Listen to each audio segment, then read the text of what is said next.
The 5-Minute Solution series is brought to you by the Washington College Writing Center.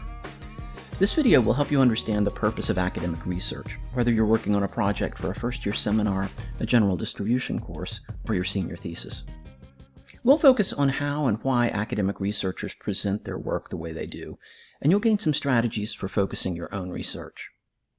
If you're using this book, The Craft of Research, as a part of your class, this video will cover some of the material in chapters 1 and 2, but you'll still be able to benefit from everything here, even if you aren't using the book. As The Craft of Research indicates, we all do practical kinds of research all the time. We seek out information to answer questions, to find solutions, or maybe just to satisfy our curiosity. So we should all be familiar with this kind of research.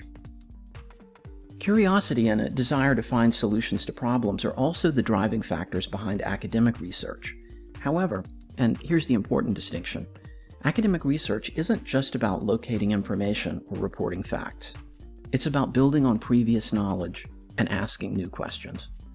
To do that, you need to make two basic changes in the way you think about research. First, rather than seeing your research sources as individual units, you need to see them as voices in a larger conversation.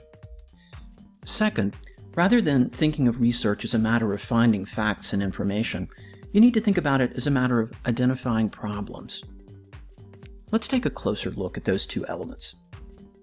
In Chapter 2 of Craft of Research, the authors describe research in this way.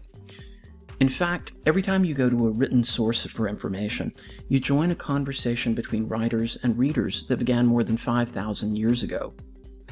And when you report your own research, you add your voice and can hope that other voices will respond to you so that you can, in turn, respond to them.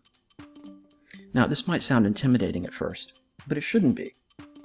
Good research should be like a conversation. It isn't just about stating a point or supporting a position.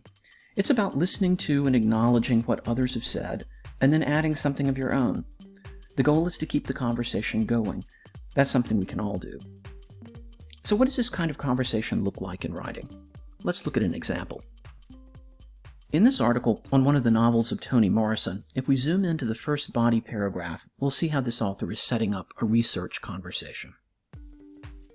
In the first sentence, here, she establishes some common ground by noting what other critics have most often focused on, the political dimensions of folklore in Morrison's work. Then, she identifies the perspectives of other specific researchers, here.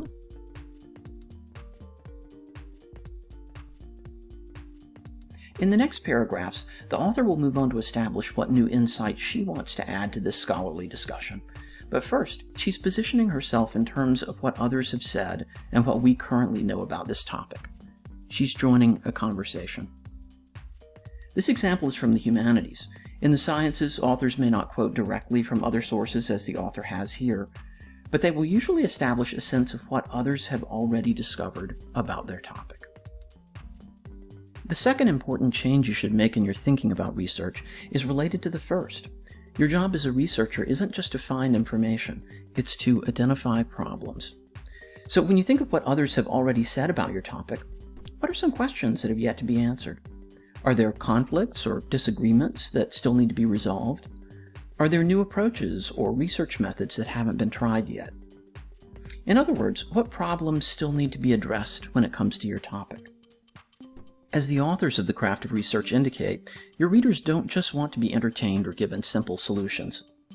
They want you to give them a better, more accurate way of understanding the topic you've chosen. So here's how you can put these ideas into practice. When you think about your own research topic or area of interest, ask yourself these questions. What do other researchers say about my topic? What are the areas of agreement or disagreement?